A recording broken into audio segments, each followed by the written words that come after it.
అట్నే ఉండండి, అంటే కింద ఉండేది తీస్తారు.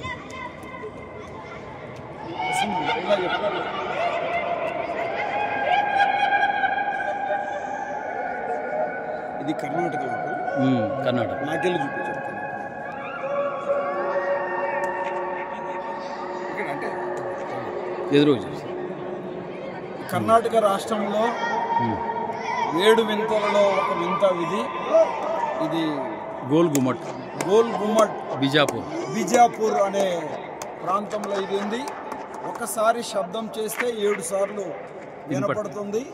నాటి దినాలలో ఇస్లాం సోదరులు దీన్ని స్థాపించారు. చాలా అద్భుతమైన ప్రదేశం ఇది. అందుని బట్టి ఇది చూడడానికి ప్రభు సాయం చేశాడు. అందుని బట్టి ప్రభుని చూపిస్తా ఉన్నాం. Thank you lord Jesus. ఆపండి.